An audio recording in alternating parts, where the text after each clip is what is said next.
Okay, function से आज start करें, बट फंक्शन में सबसे पहले क्योंकि कुछ चीजें मैं ऑलरेडी लाइक कवर कर चुका हूं, तो जल्दी से उनको रिकॉल करूंगा। सभी को बेटा सबसे पहले इनइक्वालिटी सॉल्व करना आता है, याद है? जैसे मान लो लिखा है solve this inequality x square minus x minus two greater than 0। तो क्या करते थे हम? इसको पहले फैक्टराइज कर लो, अगर कर सकते हो तो क्या आएगा? एक्स माइनस टू और एक्स प्लस वन, राइट? वीवी कर्व मेथड याद आ रहा है? इसके बाद क्या करते थे हम? क्रिटिकल पॉइंट निकालते थे। क्या आएंगे क्रिटिकल पॉइंट, जल्दी से बताओ। 2 और -1। 2 और -1। फिर क्या करते थे हम? नंबर लाइन पर इंटरवल्स लेते थे, -1 और फिर 2। ठीक है, कितने इंटरवल दिख रहे हैं हमें? 3 इंटरवल दिख रहे हैं। फर्स्ट -∞ से लेकर -1 में क्या आएगा हमारा ये आंसर? पॉजिटिव आएगा या नेगेटिव आएगा?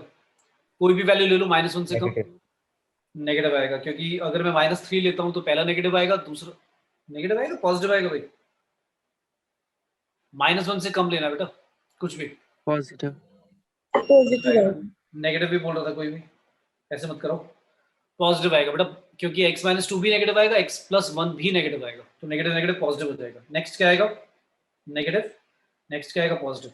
अच्छा, मैंने ऑल्टरनेट लिख दिया बिना सोचे समझे, पर इसका लॉजिकली रीजन क्लियर है ना क्यों ऑल्टरनेट लिखे मैंने, और कब ऑल्टरनेट नहीं लिखने ये भी याद है? Even power.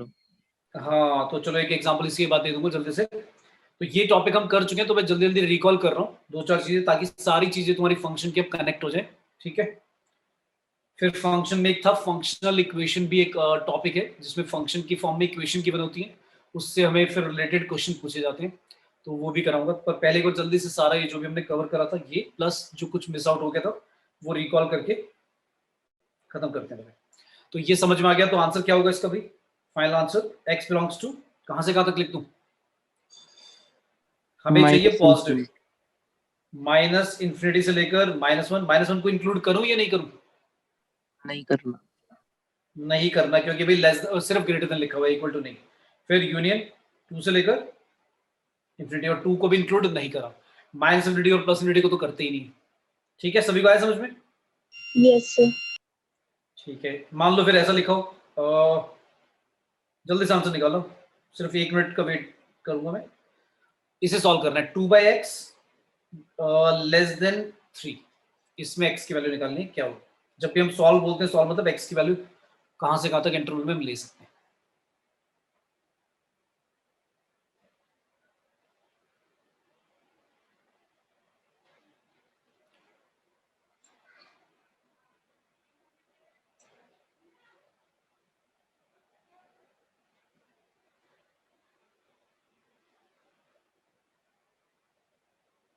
ओके, एक आंसर आ गया मेरे पास। काव्य बेटा एक बार दोबारा अगर अपना आंसर रिव्यू करो, जो आपने निकाला बेटा रॉन्ग है। Okay sir. रिव्यू करो, देखो कुछ गड़बड़ करी होगी पक्का।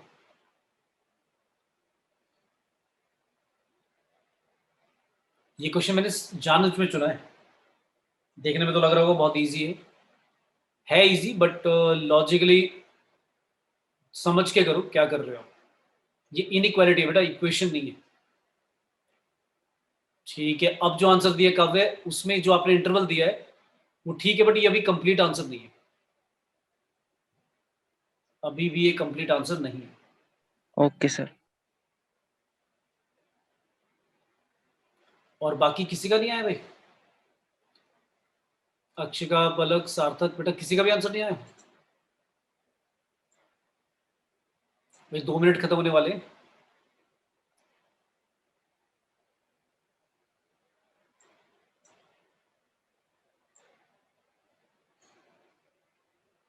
यही चीजें तो मैं पहले से ही कवर कर चुका हूं बेटा, छोटी छोटी ये वाली बातें तो मैं पहले भी कवर करी थी। ओके, एक और आंसर दिया है A4।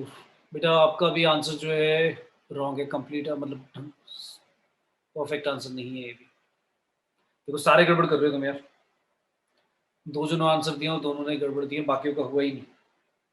सबसे पहले तो मैंने तुम्हें याद होगा बताया था इनइक्वालिटी एक होती है इक्वेशन, इक्वेशन में तो आप अगर ऐसे लिखा हो तो ये तो क्लियर है कि x के लिए 0 नहीं हो सकती, और x की वैल्यू फिर क्या आएगी?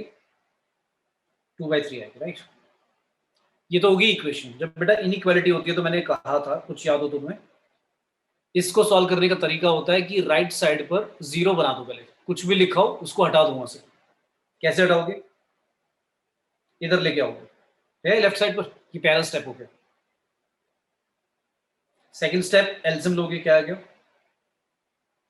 2 minus 3x divide by x less then 0। फिर मैंने इसके बाद क्या कहा था, जब इस तरह से सिंगल फ्रैक्शन बन जाए फैक्टर, अब इसके बाद मैं फैक्टराइज भी न्यूमरेटर और डिनोमिनेटर में फर्दर नहीं कर सकता। तो न्यूमरेटर में भी जो लिखा हुआ वो फैक्टराइज फॉर्म में है, डिनोमिनेटर में जो लिखा हुआ तो एक ही लिखा हुआ है, वो भी फैक्टराइज फॉर्म में ही कहूंगा उसे मैं। इसको मैं फर्दर फैक्टराइज नहीं कर सकता न्यूमरेटर डिनोमिनेटर में। अब क्या करते थे हम, क्रिटिकल पॉइंट निकालते थे। स्टेप 2, क्रिटिकल पॉइंट निकालने के लिए हम क्या करेंगे, न्यूमरेटर में और डिनोमिनेटर में जो भी लिखा है उसको हम 0 से इक्वेट करके x की वैल्यू निकालेंगे। कितनी आएगी? 2/3, और नीचे वाले को करोगे x 0 ही आ जाएगा। तो कितने क्रिटिकल पॉइंट आए मेरे? 2 आए। ये मैं बता चुका हूँ वैसे चीजें, इसका मतलब तुम सब भूल गए भाई, पूरा दोबारा से पढ़ाना पड़ेगा क्या सारा चैप्टर? फिर तो टाइम लगेगा, बहुत बड़ा टॉपिक है फंक्शन। तो ऐसे मत करो, 0 पहले आएगा फिर 2/3 आएगा। ठीक है, अब ये दोबारा चीजें डिस्कस हो रही हैं, फिर मैं एक्सप्लेन करूंगा कि वो जो आप कर रहे हो कि आपने तो बस क्रॉस मल्टीप्लाई करके आंसर बता दिया, या जो आपने आंसर बताया वो इनकम्प्लीट क्यों था, उसका रीजन बताऊंगा। ध्यान से समझना कि ऐसे क्यों कर रहे हैं और वो तरीका रॉन्ग क्यों है, रीजन भी दूंगा। अब आते हैं इसमें 3 इंटरवल आगे। अब आता है माइनस इनफिनिटी से लेकर 0। जल्दी से कुछ भी पुट करो, माइनस इनफिनिटी से 0 क्या ले लूं? -1 ले लूं। -1 रखा न्यूमरेटर में, -1 रखा डिनोमिनेटर में, तो क्या आएगा? न्यूमरेटर में आ जाएगा आपका 2, माइनस माइनस प्लस हो जाएगा तो 3 हो जाएगा, यानी कि 5, और नीचे प्लस, नीचे क्या लिया आपने? माइनस लिया, तो पॉजिटिव ऊपर नीचे नेगेटिव, तो क्या आएगा आंसर? नेगेटिव आएगा। और हर फैक्टर की क्योंकि डिग्री ऑड है, मतलब पावर 1 है, तो ऑल्टरनेट चलता है, तो नेगेटिव के बाद क्या आएगा? अच्छा मैंने कुछ गड़बड़ कर दी क्या? नहीं ठीक है ना, नेगेटिव, फिर यहाँ क्या आएगा? पॉजिटिव। 0 से 2/3 के बीच में क्या ले लें? 2/3 होता है 0.6666, 0.5 ले लेते हैं। 0.5 लेके ऊपर क्या आएगा? ऊपर भी पॉजिटिव, नीचे भी क्या आ रहा है? पॉजिटिव है ना, तो आंसर क्या आएगा भाई? पॉजिटिव आएगा। क्लियर? और लास्ट वाला क्या आएगा? नेगेटिव। वैसे तो ऑल्टरनेट ही चलेगा क्योंकि ऑड पावर है सारे फैक्टर्स की, हमें पता है। तो अब आंसर हमें क्या चाहिए था? हमें चाहिए था कि जो इनइक्वालिटी में लिखा हुआ था लेफ्ट साइड पर और राइट साइड पे लिखा हुआ था 0, और क्या चाहिए हमें? लेस देन चाहिए था 0। तो लेस देन 0 के लिए एक्स की वैल्यूज क्या क्या लेंगे हम, समझ में आ गई? माइनस इनफिनिटी से लेकर 0, 0 को इंक्लूड करें या नहीं करें? No sir. यूनियन, यूनियन कहां से कहां तक? 2/3 को भी इंक्लूड नहीं करेंगे, 2/3 से लेकर इन्फिनिटी। तो कितने इंटरवल आए हमारे? 2 इंटरवल आए।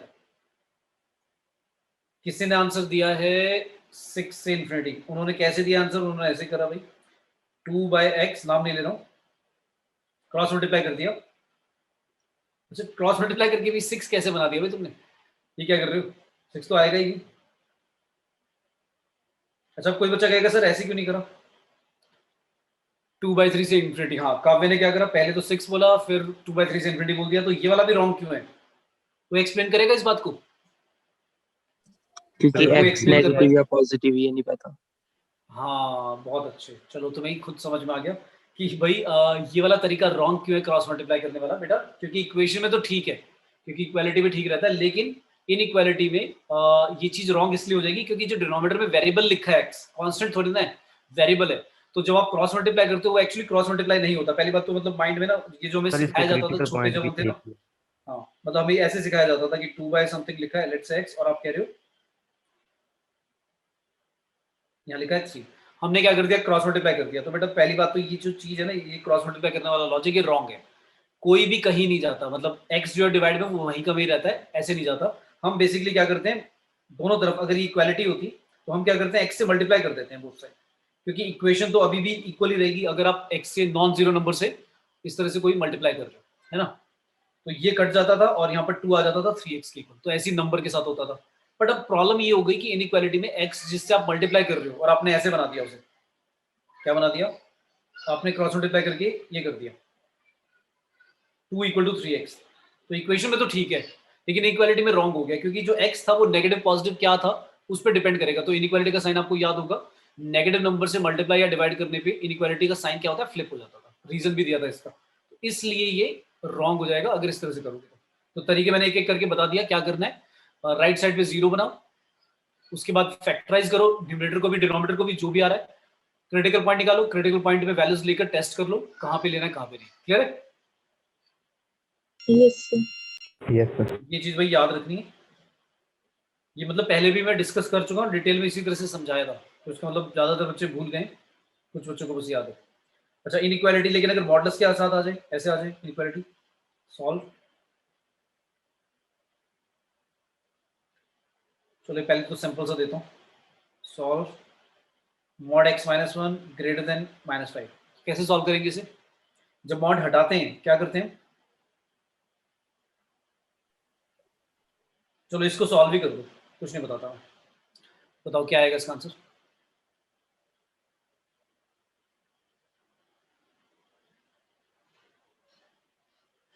Mod x minus one greater then -5, क्या आंसर आएगा इसका?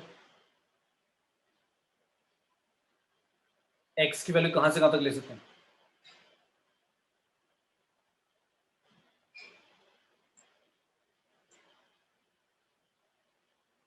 अच्छा, सभी को पता है ना मॉडल्स फंक्शन क्या करता है? मॉडल्स फंक्शन क्या करता है? नेगेटिव होता है तो उसको भी पॉजिटिव बना देता है, पॉजिटिव है तो फिर रहेगा ही वो पॉजिटिव, है ना, राइट?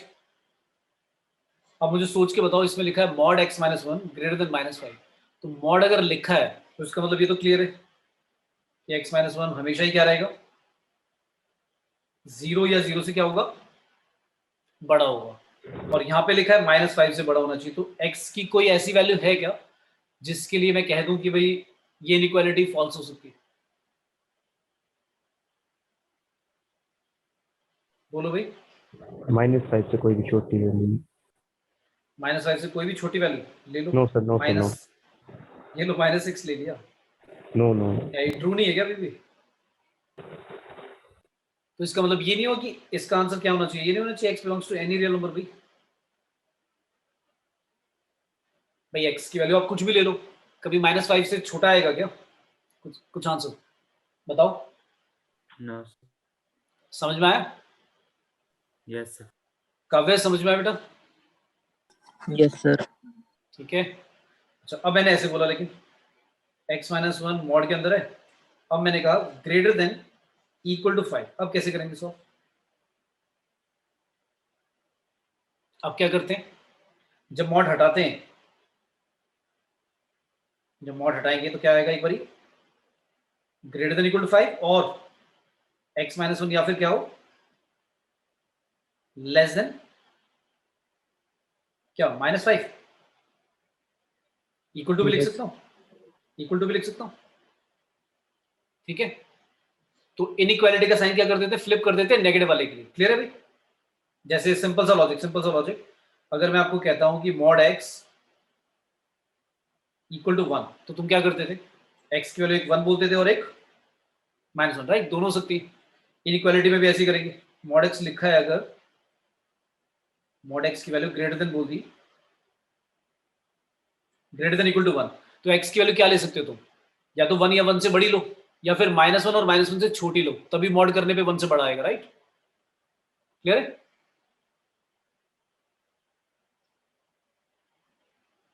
हाँ भैया, आया सभी को समझ में? यस। तो यहां से आंसर क्या आएगा? x की वैल्यू आएगी ग्रेटर देन इक्वल टू 6 और x की value less than equal to -4। तो अब सोच के देखो, अगर मैं x की वैल्यू 6 या 6 से बड़ी लेता हूं, 7 ले लिया, 7 लेने पे क्या आएगा? 7 - 1 का मॉड 6, यानी 6 5 से बड़ा और इक्वल है, हाँ है, ये इंटरवल ठीक है। -4 से कुछ भी छोटा ले लो, लेट से ले लेते हैं क्या, -4.2 ले लेते हैं, तो मॉड के अंदर -4.2 -1 का mod greater than equal to 5, ये भी ट्रू है, राइट? लेकिन अगर हमने कोई भी वैल्यू बीच में ले ली, लेट से 0 ले लिया, 0 लेने से क्या आएगा? 0 - 1 का मॉड 1 आएगा, 1 क्या ग्रेटर देन 5 है या इक्वल टू 5? False, right? तो ये वाला इंटरवल अलाउड नहीं। समझ में आया? क्लियर है सभी को? Yes sir. लेकिन ये वाला लॉजिक अगर ऊपर लगा दोगे गड़बड़ हो जाएगी। समझ में आ रही बात? क्या कहना चाह रहा हूं मैं? अगर यही वाली चीज हमने ऊपर लगा दी होती तो गड़बड़ हो जाता ना, कि भाई x माइनस वन आप कह रहे हो ग्रेटर देन -5, फिर आप कह रहे हो x minus one less then, उसका इनइक्वालिटी का साइन फ्लिप करके +5 लिख दिया, तो रॉन्ग आएगा आंसर। क्योंकि इसमें तो x के लिए चाहे कुछ भी ले लो हमेशा ही पॉजिटिव होगा, क्योंकि राइट साइड पे नेगेटिव से बड़ा बोल रहे हो आप, तो मॉड तो हमेशा ही बड़ा होता है नेगेटिव से। क्लियर है बात? सिर्फ पॉजिटिव नंबर राइट साइड पे जब लिखा है तब करना है। क्लियर है सभी को? Yes, Yes. sir. ठीक है, मतलब हर चीज रटना नहीं है, क्योंकि फंसा देंगे पेपर में इस तरह से करके अगर तुम्हारी लॉजिक क्लियर नहीं है तो। फिर लिखा है, ध्यान से करना सॉल्व। मॉड, मॉड के अंदर mod x minus one minus five mod one greater than equal to two. कैसे करें इसे सॉल्व? सबसे पहले जैसे इनर ब्रैकेट से स्टार्ट करते हैं जब हम सॉल्व करते हैं, इसमें भी इनर मॉड से स्टार्ट करेंगे, अंदर वाले से। अच्छा अंदर वाले नहीं, सॉरी बाहर वाले से स्टार्ट करेंगे।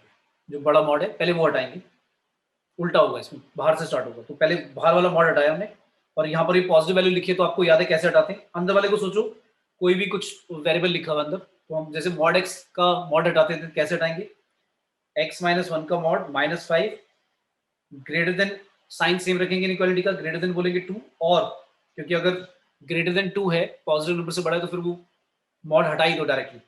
या फिर mod X minus one minus five क्या होगा, लेस देन इक्वल टू क्या, माइनस टू। क्लियर है? Minus. ये बात समझ में आई? जो हमने ऊपर करा था वही चीज कर दी। अब ये दो क्वेश्चन बन गए आपके। अब ये दोनों क्वेश्चन सॉल्व कर सकते हो आप जैसे ऊपर करे थे। बताओ भी, उसके लिए क्या करोगे आप, mod X minus one greater than क्या लिखोगे, इक्वल टू 7, और mod X minus one less than equal to क्या, -5 को उधर लेके जाओगे 3 आएगा। क्लियर है? तो यहां से आंसर क्या आया, X minus one greater than equal to 7 और x minus one less than equal to -7। Clear है? और यहां से आएगा क्या, x minus one less than equal to 3 और x minus one greater than equal to -3। सभी को आया समझ में भाई? क्या आंसर आ गया, x के लिए ग्रेटर देन इक्वल टू 8 या x less than equal to कितना, -6। फिर यहां से क्या आया, x less than equal to कितना 4 और x greater than equal to -2। Clear है भाई सभी को? तो यहां से देखो ये वाला आंसर, देखो ये वाला आंसर क्या आ रहा है, x बिलोंग्स टू, एक इंटरवल आ रहा है -2 से बड़ा और 4 से छोटा और इक्वल। और क्या आ रहा है इंटरवल, यूनियन में और भी आएंगे भी, क्या क्या आएगा, आप कह रहे हो -6 से छोटा, यानी कि -20 से लेकर -6 इक्वल टू, और यूनियन एक और आ रहा है क्या, 8 से लेकर इन्फिनिटी। समझ में आया सभी को? Yes, sir. ये आपका फाइनल आंसर है। ठीक है, क्लियर हो गया बेटा सभी को?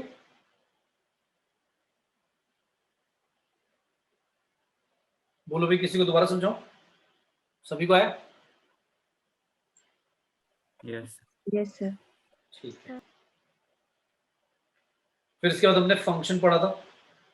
अच्छा फंक्शन से पहले रिलेशन बता दो एक बारी जल्दी से।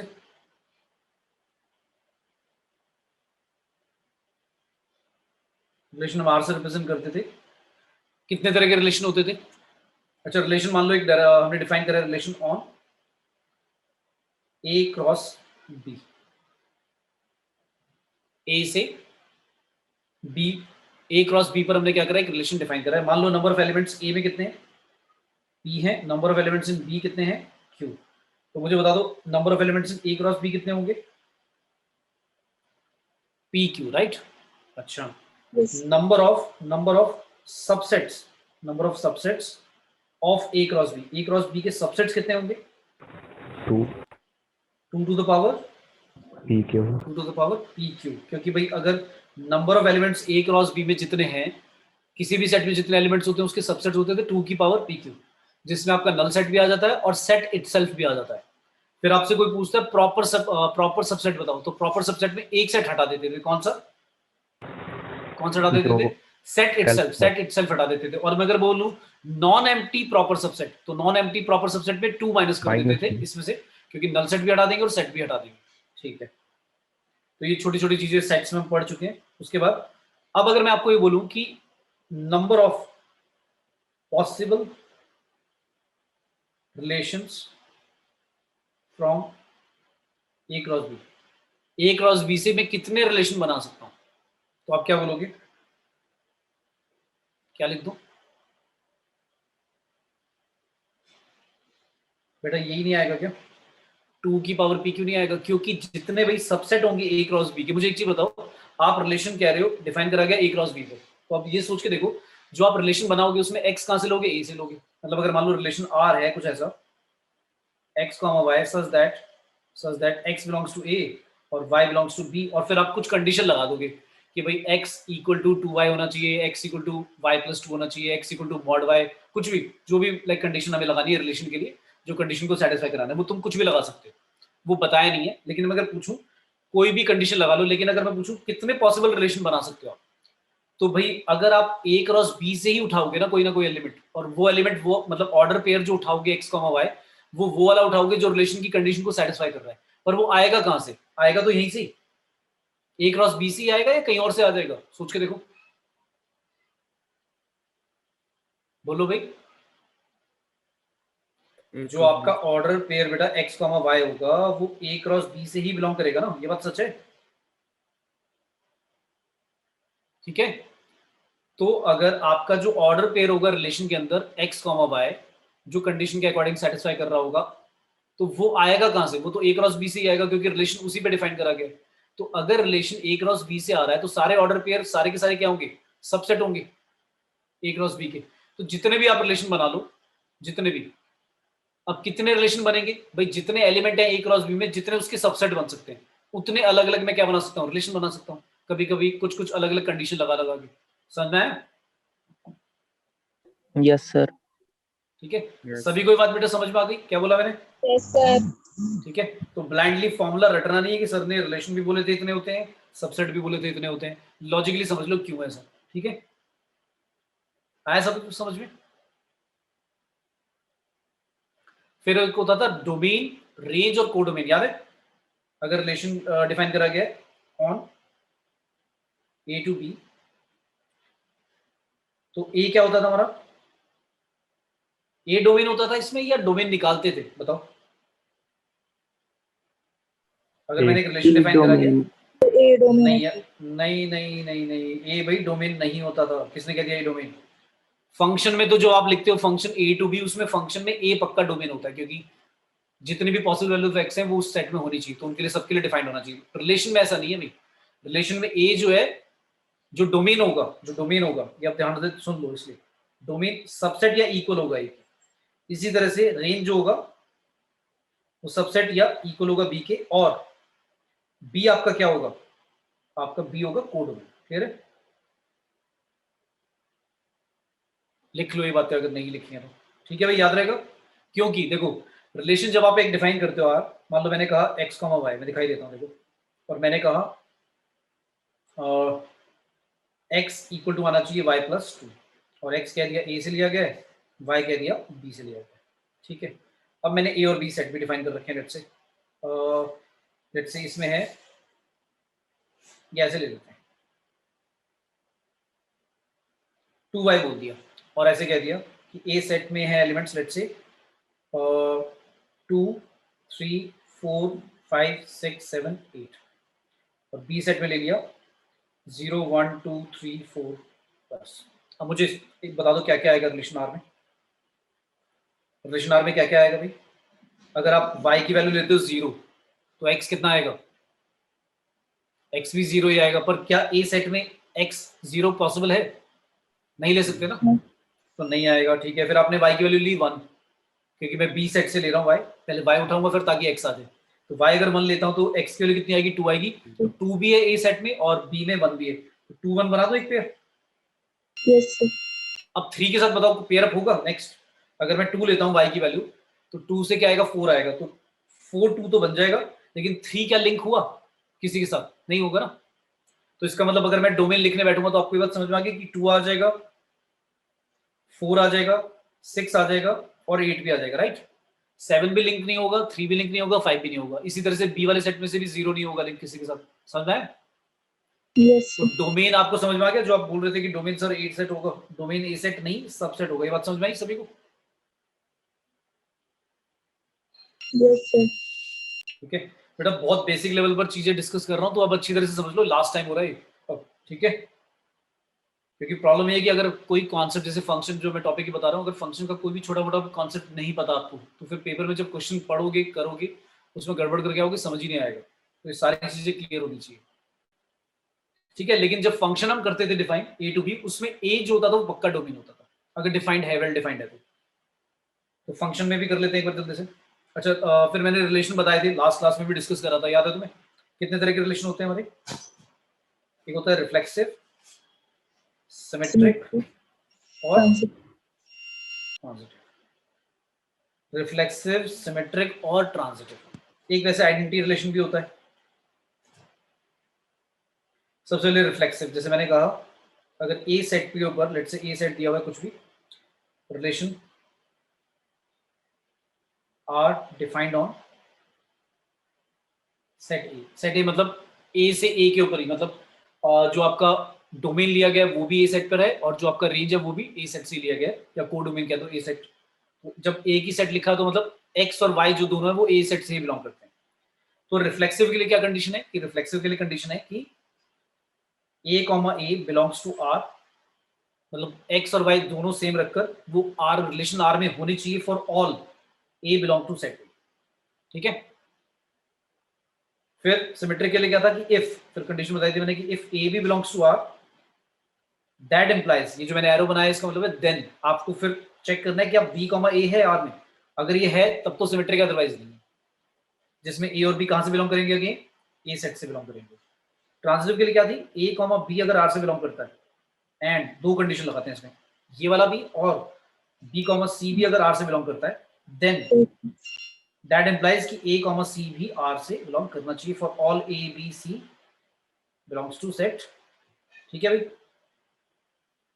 अच्छा आइडेंटिटी रिलेशन फिर कैसे अलग है? आइडेंटिटी रिलेशन वैसे रिफ्लेक्सिव की तरह ही होता है बट ये अलग कैसे, देखो दिखा रहा हूं। ए सेट मान लो था 1 2 3 4 और मैंने रिफ्लेक्ट आर एक रिलेशन लिखा, लेट्स से R1 ऐसा लिख दिया 1 1 2 2 3 3 4 4। तो आप बता दो पहले ही सबसे पहले या 4 4 के साथ मैंने लेट से एक और लिख दिया 1 4, ये लिखते हैं। तो जल्दी से बताओ R1 कैसा है? पहले सबसे पहले रिफ्लेक्सिव है या नहीं? Yes Yes, sir. सिमेट्रिक है या नहीं? No sir. सिमेट्रिक नहीं है। 1 4 है तो 4 1 नहीं है बीच में। और ट्रांजिटिव Sir है। आराम से, ट्रांजिटिव ध्यान से देख लेना, आराम से, बहुत आराम से। ट्रांजिटिव थोड़ा सा ट्रिकी होता है, ट्रांजिटिव को बहुत आराम से चेक करना। कई बार एक ऐसे ऑर्डर पे रह जाता है जो हमने चेक ही नहीं करा और गड़बड़ होगी। आराम से चेक कर लो। तो आप कैसे चेक करोगे भाई? अगर हमने देखा ये रिफ्लेक्सिव भी है, सिमेट्रिक भी है, ट्रांजिटिव भी है। Sir है नहीं। अच्छा एक मिनट रुको, एक मिनट। सिमेट्रिक तो हाँ, अच्छा 1 4 की वजह से सिमेट्रिक नहीं है। अब ट्रांजिटिव के लिए मैं क्या चेक करूंगा? ए बी और बी सी ढूंढूंगा। ढूंढ लिया मैंने, क्या ढूंढा? 1 1 ढूंढा और 1 4 है ना।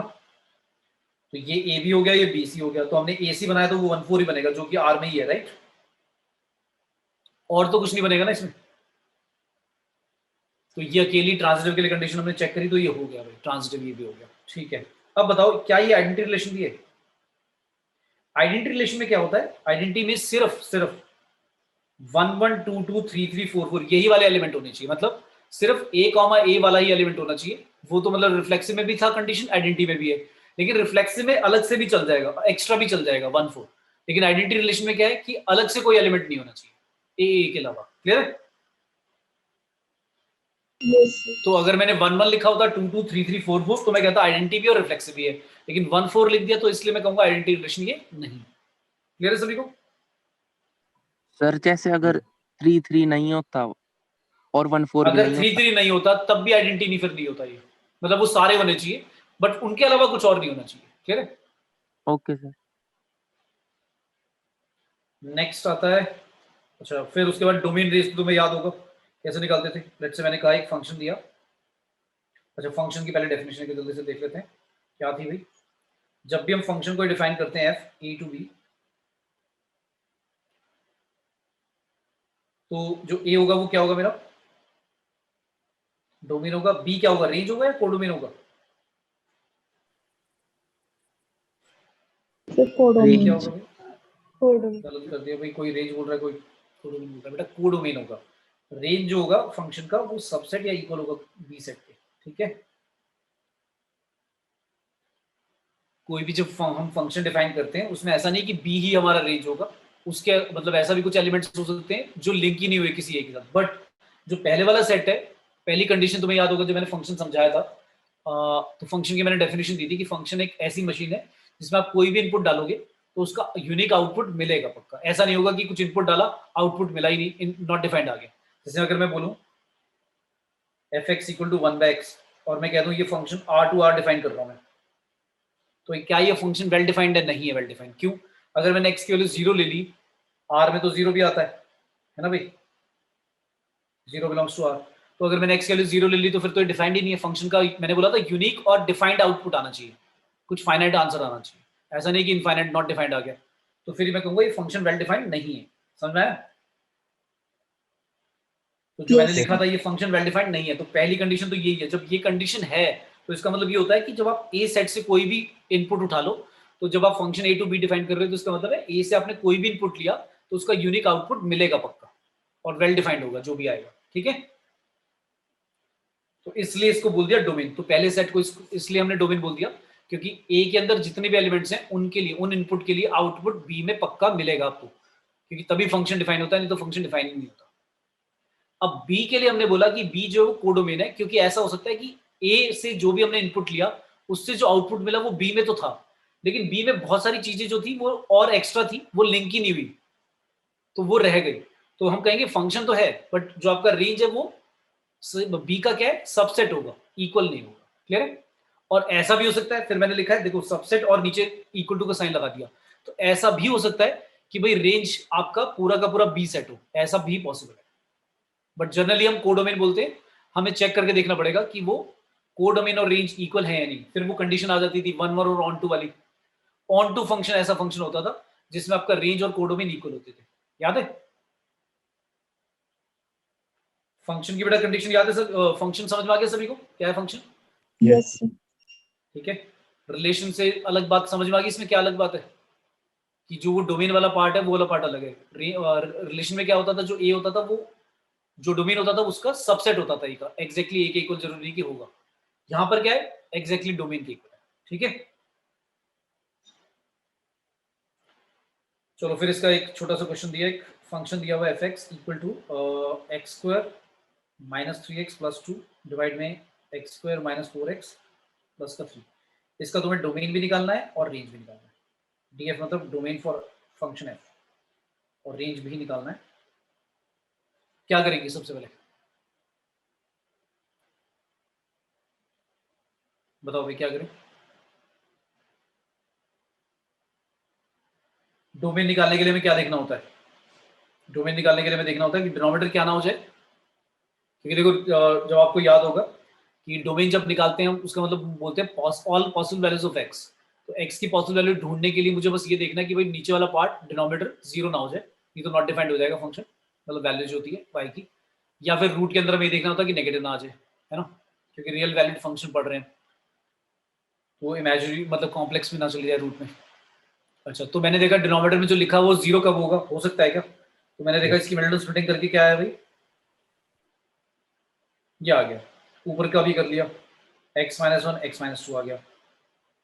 ठीक है, तो हम कहेंगे कि x की वैल्यू क्या नहीं होनी चाहिए भाई, डोमेन एवरी रियल नंबर, सभी पॉसिबल है। क्या पॉसिबल नहीं है? बस 3 1 और 3 को हटा दिया भाई 1 और 3 नहीं हो सकता, नहीं तो फंक्शन क्या होगा, डिफाइंड नहीं होगा। अब कोई बच्चा बोलेगा सर सिर्फ 3 को हटाना चाहिए, क्यों? क्योंकि ये तो कट गया, तो अब वो काट के क्या कहेगा, ऐसे बोलेगा x - 2 x - 3 और उसका आंसर वो लिख देगा डोमेन इक्वल टू r, सिर्फ 3 को हटा दिया। दोनों आंसर में से बता दो पहले बच्चे ने सही करा या दूसरे वाले बच्चे ने सही करा? First one. First one. First वाले ने सही किया बेटा, क्योंकि जो आपने काट दिया वो काट ही तब सकते हैं कब, जब x - 1 0 ना हो, और x - 1 0 कब होगा, जब x की वैल्यू 1 होगी। तो हम जब काट रहे हैं ना तो इनडायरेक्टली हम पहले ही बात बोल रहे हैं कि जब काट तभी सकते हैं जब x की वैल्यू हम कह रहे हैं कि 1 नहीं है। तो काटने के बाद अगर मैंने ये बोल दिया कि बस 3 नहीं है और 1 ले लो तो गलत हो गया। क्यों? क्योंकि काटने के बाद मुझे दिख तो रहा है कि 3 से तो ठीक है नॉट डिफाइंड आएगा, तो 3 आपने मना कर दिया, पर आपने मतलब इनडायरेक्टली ये भी बोल दिया कि 1 ले सकते हैं, पर 1 नहीं ले सकते। क्यों? क्योंकि जब आपने 1 लिया होता तो x - 1 0 आता, नीचे भी x - 1 0 आता, और आपको पता होगा 3/3 लिखा हो तो काट सकते हो आप मल्टीप्लाई में, 4/4 लिखा हो तो काट सकते हो, लेकिन 0/0 को थोड़ी ना काट के 1 लिख देंगे हम। मतलब ये तो मैथ्स में डिफाइंड ही नहीं होता ना, नॉट डिफाइंड फॉर्म है। 0/0 को ऐसे काट के 1 थोड़ी ना लिख दोगे, ये तो गलत है। तो इसलिए काट तो दिया हमने, काटने के बाद हम ये पहले से ही मतलब समझ रहे हैं कि भाई x के लिए 1 पॉसिबल नहीं, तो ये बात ध्यान रखना। ठीक है, तो डोमेन तो आ गया। अब रेंज कैसे निकालें इसका? रेंज थोड़ा सा ट्रिकी है। अब कैसे निकालें रेंज? डोमेन तो इजी था, अब रेंज कैसे निकालते हैं? अब रेंज निकालने का कोई एक पर्टिकुलर तरीका नहीं है कि भाई ऐसे करो और निकल जाएगा। रेंज के लिए हमने ऑब्जर्व करना पड़ता है, कैसे करें, थोड़ा सा मैनिपुलेशन करें, क्या करें बताओ बताओ बताओ। अच्छा, हमने जब काट दिया तो हमारा आंसर आया y इक्वल्स टू कितना, x-2 डिवाइड बाई x-3। अब एक काम करते हैं, x की वैल्यू निकालते हैं y के टर्म्स में, और फिर देखेंगे कि भाई x अगर डिफाइंड रखना है तो y की वैल्यू क्या क्या ले सकते हैं और क्या नहीं ले सकते। ऐसे कर लेते हैं, जैसे हम डोमेन बताते हैं ऐसे ही रेंज बताते हैं। क्या करेंगे, yx माइनस का 3y इज इक्वल टू आ गया x-2। x वाली टर्म एक तरफ ले आते हैं, क्या आ जाएगा, x कॉमन लेकर y प्लस नहीं y-1, और उधर चला जाएगा -2 प्लस 3y। तो भाई x की वैल्यू हमारी क्या आ रही है, 3y-2 डिवाइड में y-1। यहाँ तक ठीक है। अब जैसे हमने बोला था, जैसे हमने ये बोला था कि भाई x की वैल्यू हम 1 और 3 नहीं ले सकते। अब यहाँ से अगर x डिफाइन रखना है तो y की वैल्यू क्या नहीं ले सकते, y की वैल्यू 1 नहीं ले सकते। क्लियर है? क्या रेंज यही होगा कि y 1 बस मना कर दो बाकी सब कुछ, या कुछ और भी एनालाइज करना पड़ेगा? बताओ बताओ। अच्छा, x की वैल्यू हमने क्या क्या मना करी थी, याद है? 1 और 3। अब x की वैल्यू पे भी, अच्छा देखो मैंने क्या बोला, मैंने कहा कि x की वैल्यू को देखकर मैंने बोल दिया y की वैल्यू 1 नहीं लेनी, क्योंकि डिनोमिनेटर में लिखा हुआ है। बट x की वैल्यू ऐसा थोड़ी ना कि कुछ भी है, भाई x पे भी तो लिमिट लगी हुई है, तो x पे क्या लिमिट लगी हुई है उनको भी ध्यान से देख लेते हैं। नाउ सिंस हमने कहा था कि x की वैल्यू भाई 1 नहीं होनी चाहिए, तो अगर 1 रख देते हैं x, तब देखते हैं y कितना आता है भाई, क्योंकि जो भी y आएगा वो भी पॉसिबल नहीं होगा। फिर क्या आएगा, अगर x की वैल्यू 1 ली हमने तो आ गया y-1 इक्वल टू 3y-2, तो ये आ गया भाई 2y इक्वल टू +1। y की वैल्यू क्या होगी 1/2। तो यानी कि जब x की वैल्यू आप, if x is not equal to 1/2, sorry x is not equal to 1, अगर x 1 नहीं ले सकते, therefore y can not be equal to 1/2। समझ में आया? क्लियर है भाई? अच्छा, फिर कोई कहेगा सर 3 भी मना करा था। ठीक है, तो if x is not equal to 3, तो अगर 3 लेते हैं तो क्या आता है आंसर, 3 लेने से आएगा 3y-2 डिवाइड बाय y-1, तो ये तो आ जाएगा 3y-3 is equal to 3y-2। ये तो एब्सर्ड सिचुएशन आ गई, -3 इक्वल टू -2। इसमें तो y के ऊपर कोई रिस्ट्रिक्शन आई नहीं, तो y इसमें गायब ही हो गया। तो इसका मतलब सिर्फ यही कंडीशन हम क्या करेंगे, मना करेंगे। क्या, x की वैल्यू 3 तो ऑटोमेटिकली रिजेक्ट हो जाएगी, मतलब हमें करने की जरूरत ही नहीं, उसमें y अपने आप ही एलिमिनेट हो जाता है, तो y के बारे में कुछ नहीं कहेंगे। तो y की वैल्यू क्या क्या नहीं आ सकती, एवरी रियल नंबर एक्सेप्ट एक तो 1 नहीं आ सकता, और 1/2 भी नहीं आ सकता। क्लियर है सभी को? बोलो भाई, सभी को क्लियर है? यस। ठीक है। एक तरीका और होता है वैसे, उसमें क्या करते हैं हम, क्रॉस मल्टीप्लाई करके, जैसे मैंने काट दिया, इसमें कुछ फैक्टर कट गए थे, मान लो कटते ही नहीं, मान लो x² - 3x + 2 और x² - 4x + 3 को करके ऊपर नीचे जो x-1 फैक्टर कट गया वो कटता ही नहीं, तो मैं क्रॉस मल्टीप्लाई तब भी करता। फिर क्रॉस मल्टीप्लाई करके क्या करता, कुछ ऐसी इक्वेशन बन जाती है तुम्हारी। मान लो चलो ऐसा आ गया, y इक्वल्स टू क्या लिखा हुआ है, एग्जांपल दे रहा हूँ, x² - 3x + 2 था, और नीचे होता लेट से x² प्लस का 5x + 6, तो ऊपर आएंगे तुम्हारे x-1 और x-2, नीचे आएगा x + 3 और x + 2। इस बार तो कुछ भी नहीं कटेगा, तो आप क्या करोगे, क्रॉस मल्टीप्लाई करोगे, x तो मना कर दोगे कि भाई 3 और -3 और -2 पॉसिबल नहीं है। y निकालने के लिए, रेंज बताने के लिए आप क्या करोगे, क्रॉस मल्टीप्लाई करोगे। क्रॉस मल्टीप्लाई करके क्या आएगा, yx² प्लस का 5yx फिर प्लस का 6y equal to x² minus का 3x + 2। फिर क्या करोगे आप, सारी टर्म एक तरफ ले जाओ और इसको ऐसा क्वाड्रेटिक फॉर्म में बना दो। कैसे, x² कॉमन लेकर क्या बचेगा, y-1, x कॉमन लेकर क्या बचेगा, 5y + 3 और 6y - 2 एज अ कांस्टेंट। तो तुम्हें ये समझ में आ रही है, वैसी इक्वेशन बन गई ax² + bx + c। याद आ रहा है? ठीक है भाई। अब आप इस इक्वेशन से, ये जो क्वाड्रेटिक आपने बनाई y की टर्म्स में, तो ये जो x स्क्वायर का कोएफिशिएंट है y के टर्म्स में x का कोएफिशिएंट और इसको कांस्टेंट टर्म की तरह ट्रीट करेंगे। तो अब आप कहोगे ये क्वाड्रेटिक फॉर्म में आपने बना दी। तो अगर x की वैल्यूज रियल है, if x values are real, आपको याद है ना रियल रूट्स, याद है भाई किसी भी क्वाड्रेटिक इक्वेशन का हम कहते थे रूट्स जो होते हैं वो रियल अगर हैं, तो कंडीशन याद है तुम्हें क्या थी? Discriminate greater than 0। तो यहाँ पर डिस्क्रिमिनेंट क्या होगा भाई? तो यहाँ पर भी क्योंकि x की वैल्यू अगर रियल है तो ये जो डिस्क्रिमिनेंट होगा ये ग्रेटर देन इक्वल टू 0 होना चाहिए। तो डिस्क्रिमिनेंट क्या आएगा यहाँ पर? b आपका क्या है?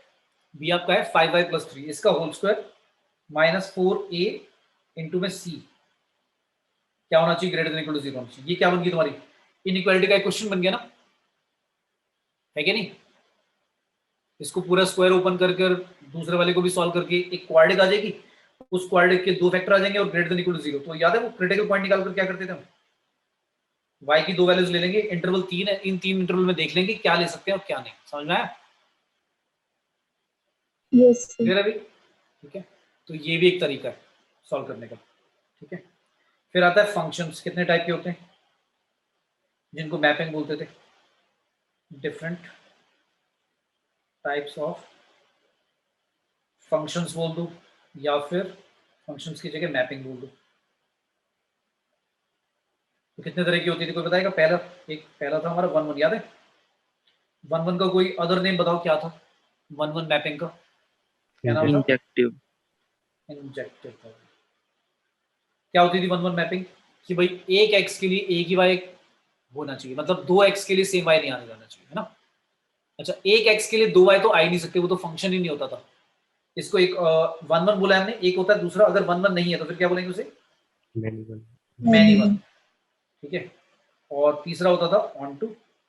ऑन टू को क्या बोलते थे याद है? सर्जेक्टिव, है ना? और फोर्थ है अगर ऑन टू नहीं है, जैसे 1 1 नहीं है तो मैनी वन, ऑन टू नहीं है तो क्या बोलते थे? इनटू, याद है? और लास्ट बाइजेक्टिव, याद है? बाइजेक्टिव मतलब अगर 1 1 भी है, बोथ 1 1 एंड ऑन टू, अगर दोनों हो जाए तो उसको बोलते थे बाइजेक्टिव। याद है भाई? ठीक है। Yes, sir. अच्छा, अब अगर कोई बोले एक लास्ट और एक और कोई बोले 1 मैनी, तो मैं बोलूंगा 1 मैनी तो भाई फंक्शन ही नहीं है, ये तो कुछ होता ही नहीं। क्यों? क्योंकि एक x के लिए भाई एक से ज्यादा y तो होनी नहीं चाहिए, क्योंकि फंक्शन की डेफिनेशन ही क्या हो जाएगी? गड़बड़ हो जाएगी। क्योंकि फंक्शन की डेफिनेशन थी कि एक x के लिए आपका एक ही आउटपुट, यूनिक आउटपुट आना चाहिए डिफाइंड। तो 1 मैनी तो कुछ फंक्शन लाइक होता ही नहीं है। 1 मैनी लेकिन रिलेशन होता है, मतलब 1 मैनी रिलेशन नाम नहीं बोलते, बट अगर मैं बोलूँ समझाने के लिए तो हाँ, एक x के लिए y एक से ज्यादा हो सकते हैं रिलेशन में, फंक्शन में नहीं हो सकता। फंक्शन में मैनी वन चलेगा, एक से ज्यादा इनपुट के लिए आउटपुट सेम आए ये चलेगा। ठीक है, अब इनकी टेस्ट याद है तुम्हें कैसे टेस्ट करते थे कि 1 1 है या नहीं? अब 1 1 टेस्ट करने के लिए भाई बहुत सारे तरीके हैं, तो मैंने एक दो तो शायद एक तो बताया था तुम्हें, शायद दूसरा भी बताया था ग्राफिकल वाला, कि अगर हॉरिजॉन्टल लाइन टेस्ट करेंगे, याद है? अच्छा, फंक्शन के लिए कौन सा टेस्ट होता था याद है? वर्टिकल लाइन टेस्ट, याद है सभी को? अगर मुझे टेस्ट करना है कि ग्राफ के थ्रू, अगर मुझे ग्राफ दिया हुआ है बहुत सारी फंक्शंस का, फंक्शन नहीं पॉसिबल फंक्शंस का या रिलेशन का दिया हुआ है ग्राफ, और कह देता है बताओ इनमें से कौन से फंक्शंस हैं, तो याद है वर्टिकल लाइन टेस्ट करके हम पता लगा लेते थे कि फंक्शन है या नहीं? याद है? Yes. Yes. Test for function, normal किसी भी फंक्शन के लिए मान लो ऐसा ग्राफ आता है, तो इस ग्राफ को देखकर मैं कह सकता हूँ क्या ये फंक्शन है? तो मैं कहूँगा है। क्यों? मैंने वर्टिकल लाइन टेस्ट करा, इसको बोलते थे हम vertical line test. Vertical line test कहता है कि भाई एक x के लिए, मतलब वर्टिकल लाइन का मतलब आपने x की वैल्यू कहीं पर एक फिक्स कर दी, क्योंकि जब आप वर्टिकल लाइन बनाते हो तो उसमें x की वैल्यू फिक्स हो जाती है, y अलग अलग आता रहता है। तो एक x के लिए y जो होना चाहिए वो क्या होना चाहिए? एक से ज्यादा नहीं आना चाहिए। यही हम कहते हैं ना फंक्शन की डेफिनेशन, कि भाई एक x के लिए y एक से ज्यादा ना आए, है ना?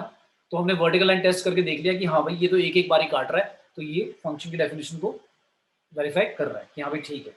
लेकिन अगर ऐसा आ जाए ग्राफ सर्कल, तो मैं कहूँगा ये फंक्शन नहीं है भाई। क्यों? मैंने वर्टिकल लाइन टेस्ट करा तो मैं कहूँगा देखो इस x के लिए मैं कहूँगा ये x मान लो है इक्वल टू 1, इस x के लिए आपका एक यहाँ पर y आ रहा है और इसी के लिए एक यहाँ पर भी आ रहा है, तो दो अलग अलग y आ रहे हैं। समझ में आया? 1,3 भी आ रहा होगा, 1,-5 भी आ रहा होगा, तो ये तो गड़बड़ हो गया ना, कि आप कह रहे हो फंक्शन की वैल्यू 1 पर 3 है और आप कह रहे हो फंक्शन की वैल्यू 1 पर -5 है, तो ये तो फंक्शन ही नहीं है। समझ में आया? Yes, sir. फिर आता था, हाँ अब मैं डिस्कस कर रहा था कि 1 1, तो 1 1 फंक्शन टेस्ट कैसे करेंगे कि कोई फंक्शन 1 1 है, तो इसको टेस्ट करने का क्या तरीका, तुमने अपने बोर्ड में जब करा होगा, बोर्ड के लिए प्रिपेयर, उसमें एक टेस्ट तो तुमने सीखा होगा, और टेस्ट फॉर 1 1 फंक्शन। अगर फंक्शन 1 1 है, इंजेक्टिव है, तो उसके लिए एक टेस्ट था, if fx1 is equal to fx2 that must imply x1 equal to x2। हम कहते हैं कि भाई मान लेते हैं, चलो मान लेते हैं 2 y सेम आ रहे हैं, if ऐसा मान लिया कि 2 y एक जैसे आ गए fx1 पर भी और fx2 पर भी, तो उसका मतलब ये निकलना चाहिए that must imply कि x1 और x2 भी इक्वल आने चाहिए, क्योंकि अगर x1 और x2 अलग आ गए तो उसका मतलब आप ये कह रहे हो कि दो अलग इनपुट के लिए x1 और x2 अगर इक्वल नहीं है, तो उसका मतलब आप ये कह रहे हो दो अलग इनपुट के लिए उनका आउटपुट fx1 और fx2 सेम आ रहा है, तो फिर वो 1 1 नहीं होगा। तो अगर ऐसा कहीं पर है fx1 इक्वल टू fx2, तो उससे कंक्लूजन ये निकलना चाहिए क्या कि x1 और x2 भी क्या है, इक्वल है। या फिर उल्टा बोल दो ऐसे कि fx1 और fx2 अगर इक्वल नहीं है तो x1 और x2 भी इक्वल नहीं होंगे। ठीक है, क्लियर है भाई? Yes, sir. तो ये तो तुम करते ही थे, मतलब मेरे ख्याल से सभी ने सीखा होगा। फिर एक होता है, ये तो हो गया पहला टेस्ट, इसको बोल दिया हमने क्या, एनालिटिकल मेथड बोल देते हैं, क्या बोल देते हैं, एनालिटिकल मेथड। ठीक है, दूसरा आता है, दूसरा बता रहा हूँ, ग्राफिकल मेथड। क्योंकि देखो अब सारे डिस्कस में क्यों कर रहा हूँ, मतलब ऐसा नहीं कि टाइम वेस्ट है कि हम क्यों डिस्कस कर रहे हैं जब एक पता है हमें, क्योंकि कई क्वेश्चन ऐसे हैं कि तुम ऊपर वाले जो फॉर्मूला मैंने लिखा है fx1 इक्वल टू fx2 लिखकर, ये वाला जो मैंने लिखी थी कंडीशन की fx1 अगर fx2 के इक्वल है तो x1 इक्वल टू x2 आना चाहिए, ये वाली चीज निकालने में बहुत प्रॉब्लम होगी कि भाई ये चीज वेरीफाई करने में बहुत प्रॉब्लम हो जाएगी कई फंक्शंस में। तो वहां पर फिर ग्राफिकल मेथड थोड़ा ठीक है। कैसे, अगर ग्राफ समझ में आता है किसी फंक्शन का, तो ग्राफिकल मेथड कहता है, इसके लिए आता है कौन सा टेस्ट, हॉरिजॉन्टल लाइन टेस्ट, क्या बोलते हैं।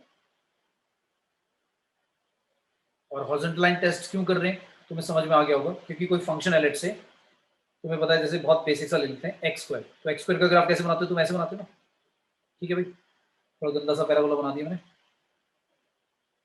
ओके ऐसा बनता है। तो इस वाले पैराबोला के लिए हमें, वैसे तो मुझे पता ही है कि 1 पर भी बनाता है आंसर, -1 पे भी बनाता है, तो ये फंक्शन 1 1 तो नहीं है। लेकिन अगर मैं हॉरिजॉन्टल लाइन टेस्ट करता हूँ तो ये बात समझ में आ गई, क्योंकि आपने कहा -2 पे आंसर कितना आ रहा था, 4 आ रहा था, और इस वाले पे भी क्या आ गया, 2 पे भी क्या आ गया, 4 आ गया। साफ समझ में आ गया ना कि हॉरिजॉन्टल लाइन टेस्ट में हमने कह दिया कि भाई देखो अलग अलग एक्स के लिए वाई सेम आ रहा है, क्योंकि जब हम हॉरिजॉन्टल लाइन बनाते हैं तो हम किसको फिक्स कर रहे हैं, एक्स को या वाई को,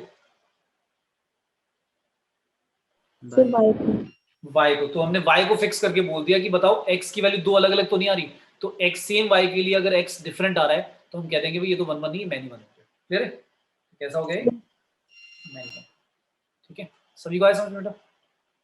फिर एक थर्ड, एक और आता है, मान लो ग्राफ भी नहीं बना सकता, बड़ा अजीब सा फंक्शन है, ग्राफ मुझे समझ ही नहीं आ रहा, मैंने पढ़ा ही नहीं है, मैंने बेसिक पढ़े बस, मॉडल्स का पढ़ा है, greatest integer function, fractional part, x square, quadric, cubic, जो बेसिक फंक्शन है उनके ग्राफ मैंने सीखे हैं, बाकी मुझे समझ ही नहीं आ रहा कि बनाऊं कैसे। तो फिर, और पहले वाला मेथड बहुत टफ हो रहा है, पहले वाला मेथड चेक करने में, fx1 इक्वल टू fx2 से x1 इक्वल टू x2, ये बात निकालने में प्रॉब्लम हो रही है।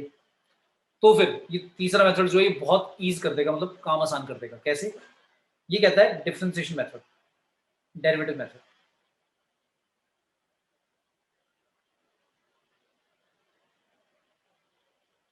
डेरिवेटिव मेथड क्या कहता है कि भाई अगर एक fx फंक्शन 1 1 है, इफ fx1 इज 1 1, देन आपका जो f डैश x होगा वो या तो ग्रेटर देन इक्वल टू 0 होगा या फिर लेस देन इक्वल टू 0 होगा for all x belongs to domain of the function. बात समझ में आई,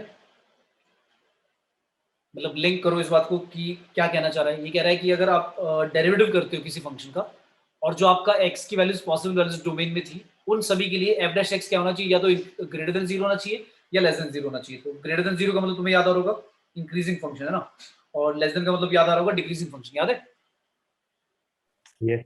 Sir, तो भाई या तो सिर्फ इंक्रीज होना चाहिए या डिक्रीज होना चाहिए। क्यों ऐसा, क्यों सिर्फ इंक्रीजिंग या सिर्फ डिक्रीजिंग क्यों होना चाहिए पूरे डोमेन में, उसका रीजन ये है कि यार एक फंक्शन है, अगर वो ऐसा है, हमने डेरिवेटिव निकाल लिया, अब मुझे पता है कि अगर मैं, ये क्रिटिकल पॉइंट आ गया, let's say x equal to a। अब मुझे पता है कि माइनस इन्फिनिटी से लेकर x belongs to minus infinity से लेकर a तक मुझे पता है कि जब भी मैं डेरिवेटिव निकालूंगा यानी टेंजेंट का स्लोप निकालूंगा तो क्या आएगा, नेगेटिव या पॉजिटिव? क्या आएगा इसका डेरिवेटिव? नेगेटिव आएगा, पॉजिटिव आएगा? पॉजिटिव आएगा। Positive positive positive, acute angle दिख रहा है, पॉजिटिव आएगा। इस वाले के लिए क्या आएगा, अगर ए से आगे चले जाते हैं इस वाले के लिए क्या आएगा, तो इसके लिए तो क्या आएगा, हमेशा ग्रेटर देन इक्वल टू 0 आएगा। और अगर आप x लेते हो ए से लेकर इंफिनिटी तक फिर क्या आएगा, dx less than equal to 0 आएगा। तो इसमें क्या हुआ, पूरे के पूरे डोमेन में, डोमेन क्योंकि अगर मैं कहता हूं डोमेन जो था फंक्शन का वो r था, r मतलब x की वैल्यू कुछ भी ले सकते थे, तो तुमने नोटिस करा यार ये तो दो बार चेंज हो गया, एक बार ग्रेटर देन इक्वल टू 0 आ रहा था फिर लेस देन इक्वल टू 0 आने लग गया। तो इसका मतलब ये फंक्शन क्या है, 1 1 है या नहीं है? नहीं है। क्यों? क्योंकि ग्राफ को देखकर ही पता लग रहा है। आ रहा है बात समझ में? क्लियर है भाई? Yes sir. ठीक है, तो सर लॉजिकली अगर क्लियर हो गया। हाँ अगर बोलो किसी बोलो। फंक्शन का स्लोप ही 0 है जैसे काफी टाइम तक, तो वो तो इनइक्वालिटी को सेटिस्फाई भी करेगा, पर होगा तो मैन्युअल। हाँ अच्छा अच्छा, एक और चीज तुमने बोली कि अगर 0 आ रहा है, ठीक है, इसमें तो 0 सिर्फ एक पॉइंट पे आया ना, यस सर। इसमें तो भाई मेरा जो 0 आया वो सिर्फ एक ही पॉइंट पे आया, ठीक है। एक सेकंड, इसमें जो 0 आया वो सिर्फ इधर आया। अब आपने बोला बाई चांस मान लो इंक्रीज तो हो रहा है, मतलब सिर्फ ग्रेटर देन इक्वल टू 0 आ रहा है, पर ऐसा आ गया, मान लो ग्राफ ऐसा है, ये बहुत अच्छा पॉइंट है कि अगर मान लो ऐसे ग्राफ ऐसे जा रहा था, ये कोई ए वैल्यू थी लेट्स से एक्स की, अब इसके बाद क्या हुआ, इंक्रीज ही हो रहा था, बट फिर क्या होने लग गया, कांस्टेंट हो गया, कहां तक, x इक्वल टू बी तक, और फिर बढ़ने लग गया। अब बताओ क्या ये फंक्शन 1 1 है? हाँ सर। क्या ये फंक्शन 1 1 है? अब इसमें भी क्या होगा, एफ डैश एक्स क्या ग्रेटर देन इक्वल टू 0 ही है भाई, है ना, है कि नहीं? ये ठीक है भाई, इंक्रीजिंग फंक्शन है, ये बात ठीक है ये। Yes sir. तो इसमें जो मैंने ऊपर कंडीशन लिखी है, अगर मैं उसको ब्लाइंडली फॉलो कर लेता हूं तो मैं कह दूंगा ये फंक्शन कैसा है, 1 1 है ना। इसको देखकर तो ऐसा लगेगा ना ये 1 1 है, तो ये हो गया एक्सेप्शनल केस। और ये बात समझ में आ रही है, 1 1 नहीं है, ये बात समझ में आ रही है? Yes sir. तुम्हें दिख रहा होगा x की वैल्यू a से लेकर b तक इस इंटरवल में तुम्हें दिख रहा होगा, y की वैल्यू तो फिक्स हो गई जो भी है, क्या ये मान लेते हैं f या d लिख देता हूं। तो ये बात समझ में आ रही है ना भाई कि a से लेकर b इंटरवल तक y की वैल्यू तो हमेशा ही d है, तो इसका मतलब ये हो गया 1 1 नहीं है भाई, क्योंकि a पर भी d आ रहा है आंसर और b पर भी d आ रहा है। बात समझ में आई? और यहाँ पर डेरिवेटिव निकालोगे तो क्या आएगा, 0 आएगा। तो ग्रेटर देन इक्वल टू 0 बोला तो 0 आ रहा है, लेकिन ऐसा नहीं है कि 0 अगर आया तो अगर एक इंटरवल के अंदर आ रहा है 0 पूरा डेरिवेटिव, एक पॉइंट पे चलेगा अगर आ जाता है ऐसा, लेकिन अगर एक पॉइंट के अलावा इस तरह से आ रहा है कि एक इंटरवल पूरे में 0 है, तो फिर हम बोलेंगे कि फंक्शन तब भी 1 1 नहीं है। क्लियर है भाई? Okay yes sir. सर। ठीक है, सभी को क्लियर है बेटा? Yes sir. चलो अब एक यस। क्वेश्चन दे रहा हूं, अब तुम्हें समझ में आएगा ये जो तीन मेथड मैंने डिस्कस करे हैं इनका यूटिलिटी क्या है, क्योंकि कई बार ऐसा लगेगा तुम्हें कि एक मेथड से सॉल्व ही नहीं होगा। जैसे फंक्शन दिया मैंने एफ एक्स दिया, X cube plus X plus one, और x belong to any real number, कुछ भी हो सकता है, क्यूबिक पॉलिनोमियल दे दिया है। अब इस क्यूबिक पॉलिनोमियल का वैसे तो मुझे ग्राफ थोड़ा बहुत तो आइडिया पता है कि क्यूबिक पॉलिनोमियल का ग्राफ कैसे बनता है, बट इस वाले का डायरेक्टली देखकर नहीं बता सकता कि ऐसा बनेगा, या तो मैं फैक्टराइज कर पाऊँ, जीरोज निकाल पाऊँ, तो वो थोड़ा सा टफ हो जाएगा कि इसके जीरो कैसे निकालूं। तो मैंने अगर आपको कहा कि बताओ ये 1 1 है या नहीं, is function f where x belongs to R 1 1 और नॉट। 2 मिनट दूंगा, जल्दी से सारे सोचो। तीनों मेथड मैंने जो बताया, पहला बताया था एनालिटिकल मेथड जिसमें fx1 को fx2 के इक्वल रखकर हम डराइव कर देते हैं कि x1 और x2 इक्वली आएंगे और कुछ नहीं आएगा। अगर वो आ जाता है तो कह दूंगा 1 1 है, नहीं आता तो मना कर दूंगा। फिर मैंने ग्राफिकल मेथड बताया, अगर आप इसका ग्राफ बना पाओ, और तीसरा बताया था डेरिवेटिव मेथड। तो आप सोचो कैसे होगा इसका। 2 मिनट्स मैक्सिमम।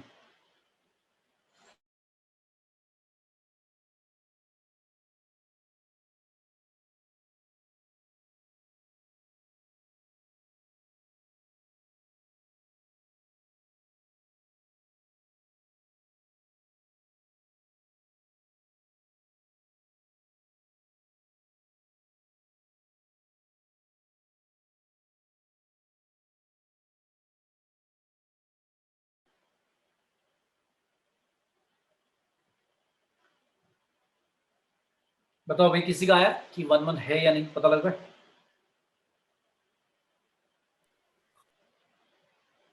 सर 1 1 है। कौन से मेथड से चेक किया? डेरिवेटिव। डेरिवेटिव। अच्छा, तुमने मतलब समझदारी दिखाई, डायरेक्टली डेरिवेटिव पे चले गए तुम। ठीक है। अच्छा, जो डेरिवेटिव से तो पता लग जाएगा, चलो, लेकिन मेरे दिमाग में कैसे आएगा कि डेरिवेटिव ही करना है। बाई चांस मैं कोई दूसरा मेथड लगा देता हूँ तो समझ में आ जाएगा कि यार ये तो टफ हो जाएगा। देखो, डेरिवेटिव किया हमने, तो डेरिवेटिव क्या आएगा, 3x² + 1 आएगा। इसको देख कर ही आप डायरेक्टली बोल सकते हो ग्रेटर देन इक्वल टू भी 0 नहीं, डायरेक्टली बोल सकते हो ग्रेटर देन 0 है तो, या ग्रेटर देन इक्वल टू 1 बोल सकते हो ना। समझ में आया? भाई एक्स की वैल्यू कुछ भी ले लो, Yes. कुछ भी, कोई भी रियल नंबर ले लो, ये तो साफ समझ में आ रहा है कि भाई ये तो increasing, like strictly increasing type function है। तो इसका मतलब ये है कि कभी भी, क्योंकि जब स्ट्रिक्टली टाइप फंक्शन होगा उसका, लाइक जब हम ग्राफ बनाते हैं f' अगर ऐसा आ रहा है 3x² + 1, तो उसका ग्राफ मतलब सीधा ही ऊपर ही जा रहा होगा। ठीक है, समझ में आया? यस। Yes, मेरा भी sir. सभी को ठीक है। तो ये समझ में आ गया कि पक्का ये 1 1 होगा, क्योंकि देखो नॉर्मली क्यूबिक फंक्शन का जो ग्राफ होता है वो ऐसा होता है, ऐसे होता है, या फिर बस ऐसे ही चला जाता है, टच होके भी चला जाता है, ऐसे उल्टा भी डायरेक्शन में बन जाता है, या फिर ऐसा भी हो जाता है। एक्स क्यूब का ऐसा बनता है ना ग्राफ। अब देखो, अगर मैं बोलूँ क्या ये 1 1 है, तो मैं कहूंगा नहीं है। क्यों? हॉरिजॉन्टल लाइन टेस्ट फेल हो गया, ये वाला भी फेल हो जाएगा, लेकिन इस वाले में तो ठीक है ना। तो मतलब हम क्यूबिक अगर आता है पॉलिनोमियल, तो क्यूबिक पॉलिनोमियल का ग्राफ मैं डायरेक्टली नहीं बोल सकता कि 1 1 है या नहीं है, ये तो ग्राफ पे डिपेंड करेगा ना। समझ में आया? हाँ, लेकिन अगर क्वाड्रिक है, क्वाड्रिक वाले का तो पक्का पता है पैराबोला बनता है ना। तो पैराबोला तो चाहे ऐसे वाला हो चाहे ऐसे वाला हो, ये तो पक्का ही है कि 1 1 नहीं होगा। समझ में आया? ठीक है भाई। इसमें भी Yes. फिर स्पेशल केस है, इसमें भी स्पेशल केस है भाई। आपको x कहां से कहां तक दिया है, ऐसा भी तो हो सकता है, ऐसा भी तो हो सकता है कि मैं fx बोल दूं x² और x पे कुछ कंडीशन लगा दूं। क्या कंडीशन लगा दूं? x must be greater than equal to 0। अब बताओ, अब जो मैं ग्राफ बनाऊंगा, मैंने तो ग्राफ ऐसा बना दिया, पर ये तो रॉन्ग है, क्योंकि मैंने कंडीशन लगा रखी कि x greater than equal to 0 होना चाहिए, तो ये वाला तो ग्राफ कंसिडर नहीं करना। तो जब ये कंसिडर नहीं करना और सिर्फ जो बचा हुआ ग्राफ लिया, उसको देखा, तो ये तो बिल्कुल ठीक है भाई, हॉरिजॉन्टल टेस्ट लाइन जो टेस्ट है उसको फॉलो कर रहा है, तो फिर ये 1 1 है। समझ में आया? यस। क्लियर है भाई? मतलब ब्लाइंडली फॉलो नहीं करना कि सर ने मना करा था कि भाई क्वाड्रिक नहीं होता, हर चीज पे ध्यान देना। ठीक है, समझ में आया? अच्छा, अब कोई बच्चा जाता है उससे लेट fx1 = fx2, तो ये जो मैंने डेरिवेटिव वाला बताया, देखो अब इसका यूज हो गया ना, कि कितना जल्दी पता लग गया कि ये 1 1 है। अब इसको करते तो तुम करते ही रह जाते। कैसे भाई? x1 का cube plus x1 plus 1, x2 का cube plus x2 plus 1, 1 1 cut गया। x1 का क्यूब माइनस x2 का cube plus x1 minus x2, factorise करना पड़ेगा। क्या आएगा? x1 minus x2, a cube minus b cube की आइडेंटिटी लगा दी, a minus b, a² plus b² plus का ए बी। याद है सभी को? फैक्टराइज वाली आइडेंटिटी है, ये आ गया। फिर x1 माइनस x2 कॉमन आ गया, कॉमन लेकर क्या है? x1 का स्क्वायर, x2 का square, x1 x2 plus 1 equal to 0। अब दो चीजों का प्रोडक्ट अगर 0 है तो या तो x1 x2 के इक्वल होगा, या फिर ये वाली सिचुएशन भी अराइज हो गई। अब या तो मैं ये प्रूव कर दूं कि ये जो दूसरी वाली सिचुएशन है, ये वाली, ये पॉसिबल ही नहीं है। अब इस मतलब ये वाली चीज आ गई तो आप डायरेक्टली नहीं बोलोगे कि 1 1 है। मतलब ऐसा नहीं कि x1 = x2, सॉरी, अगर x1 = x2 आ गया तो आप ये नहीं बोलोगे कि डायरेक्टली पक्का 1 1 है, क्योंकि जो दूसरी सिचुएशन अराइज हो रही है उस पर भी तो डिपेंड करेगा। क्योंकि अगर सिर्फ x1 x2 के इक्वल आता है तभी बोलेंगे 1 1 है, लेकिन अगर दूसरी वाली बात भी आ जाती है जिसमें x1 और x2 इक्वल नहीं है लेकिन ये पूरा 0 हो गया, तो अब मुझे सोचना है क्या ये पॉसिबल है या फिर नॉट पॉसिबल। अब ये सोचने में टाइम लगेगा भाई, कैसे देखें इसको, क्योंकि x की वैल्यू तो क्या थी, x की वैल्यू क्या थी हमारी भाई? कुछ भी ले सकते हैं, कुछ भी ले सकते हैं, तो फिर ये कैसे पता लगेगा कि 0 आ सकता है या नहीं आ सकता? तो अगर मैं बहुत केयरफुली थोड़ा सा ऑब्जर्व करूं एक हिट एंड ट्रायल मेथड से, तो कुछ समझ में आ रहा है? x1 और x2 की कोई वैल्यू बताएगा? ऐसी ले लूं मैं जिससे कि 0 आ जाए, अलग अलग। क्या अलग अलग वैल्यू ले लूं x1 और x2 की जिससे 0 आ जाए? Sir not possible. नहीं है पॉसिबल? No sir. पक्का? पक्का? सर स्क्वायर वाली टर्म्स भी पॉजिटिव होंगी हम्म, और आगे वो भी है, मतलब जैसे मल्टीप्लाई से पॉजिटिव। पक्का नहीं आएगा? हम्म, अच्छा, हाँ बिल्कुल ठीक है। तो हमने केयरफुली ऑब्जर्व करके भाई ये बात बोल दी। बिल्कुल सही कहा, सॉरी पॉसिबल नहीं है, नॉट पॉसिबल। उसका रीजन जो एक्सप्लेनेशन आपने दिया, क्या भाई अगर x1 और x2 सारे रियल नंबर कुछ भी ले सकते हैं, तो अगर मैंने मान लो दोनों पॉजिटिव, क्या क्या हो सकता है, positive positive, negative negative, positive negative, negative positive और नेगेटिव नेगेटिव तो ले लिया मैंने, ठीक है। तो आपने देखा भाई सबसे पहले तो स्क्वायर लिखे हुए हैं, दो जब स्क्वायर लिखे हुए हैं इनको तो भूल ही जाओ भाई, ये तो पक्का लाइक नेगेटिव आएगा ही नहीं, तो पॉजिटिव ही आएगा। अच्छा x1 और x2 क्या हो सकता है? अच्छा आपने क्या रीजन दिया, दोबारा दो रीजन, क्या रीजन दिया? सर कि मतलब ये पॉजिटिव ही होंगे, और जो स्क्वायर होगी अगर कोई टर्म, मतलब जैसे 2 और 4 है। स्क्वायर वाला तो पक्का हो गया, चलो स्क्वायर वाला पॉजिटिव आएगा, बट x1 और x2 के बारे में क्या कहेंगे, वो तो नेगेटिव आ सकता है। सर कि जो मतलब स्क्वायर होके ऐड होंगे वो हमेशा ही उनके प्रोडक्ट से बड़ा ही होगा, तो मतलब इन जो पहले वाली टर्म में लिखे वेरिएबल उनका आंसर हमेशा पॉजिटिव ही आएगा। अच्छा पहली जो 3 लिखी हुई है ये कह रहे थे? यस सर, जो स्क्वायर होके ऐड होंगे वो मल्टीप्लाई से तो ज्यादा ही होगा। अच्छा ऐसा क्यों, ये भी बता दो, इसका क्या लॉजिकल एक्सप्लेनेशन है भाई? सर जैसे 8 और -2 ले लो, तो x1 अगर वो तो जैसे तुमने माइनस, वो तो तुमने एक एग्जांपल के लिए ऐसा कह दिया, मैं समझ गया क्या कह रहे थे। 8 और लिया तुमने कि स्क्वायर करने पे ठीक है, लेकिन मैं कह रहा हूँ ये फ्रैक्शन वाले के लिए अगर मैं 1/2 लेता हूँ तब क्या आएगा, -1/2 लेता हूँ तब क्या आएगा, वो तो मुझे सारे केसेस ऑब्जर्व करके देखने पड़ेंगे। तो जो आपका ऑब्जर्वेशन है वो ठीक बैठ रहा है, क्योंकि बाकियों के लिए भी होगा, क्योंकि पॉसिबल नहीं होगा। लेकिन ऐसे डायरेक्टली नहीं बोल सकते, मतलब आपने सिर्फ एक एग्जांपल ले लिया 8 और 2 ले लिया, या 8 और -2 ले लिया, एक दो एग्जांपल लेकर मैं डायरेक्टली नहीं बोल सकता। हो सकता है कोई एक ऐसा केस हो जिसमें x की वैल्यू माइनस में लेट से -1/3 से, और x1 की वैल्यू -1/3 और x2 की वैल्यू कुछ और ली मैंने 1/2 या 1/4 पॉजिटिव, तो उसमें ये ट्रू नहीं आ रहा। तो ये बात मतलब डायरेक्टली मैं ऐसे नहीं बोल सकता, ठीक है। तो फिर मैं क्या करूंगा, अब देख लो इसका, अगर ये चेक करना है तो मैं समझा रहा हूँ, अगर बाई चांस यहाँ पर भी फंस जाते हो तो समझा रहा हूँ, देखो कैसे करोगे। ऐसा आ रहा है, इसको ट्रीट करो एक तरह से क्वाड्रेटिक की तरह ट्रीट करो भाई, x1 और x2 है तो रियल ना, तो आप एक काम करो, x1 को वेरिएबल मानो और x2 को एक तरह से वो कांस्टेंट की तरह ट्रीट करो। x1 का स्क्वायर प्लस x1 x2, ये तुम्हारा b है, ये तुम्हारा 1 है, और ये जो बच गया x2 का स्क्वायर प्लस 1, इसको c की तरह कंसिडर करो। तो x1 की वैल्यू क्या आएगी, -b प्लस माइनस का रूट b स्क्वायर माइनस का 4a इंटू में c, याद है फॉर्मूला, डिवाइड बाय 2a, ठीक है। यहाँ तक क्लियर है भी सबको? यस क्या आएगा, x2 का स्क्वायर माइनस का 4 x2 का स्क्वायर माइनस का 4, तुम्हें अंदर रूट में दिखाई दे रहा होगा यार, ये तो नेगेटिव आ जाएगा, दिख रहा है,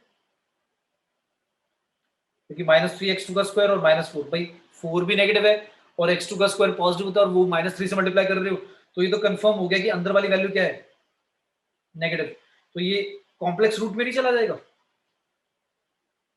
मतलब ऐसा नहीं बन गया, ये तो ऐसा बन गया ना।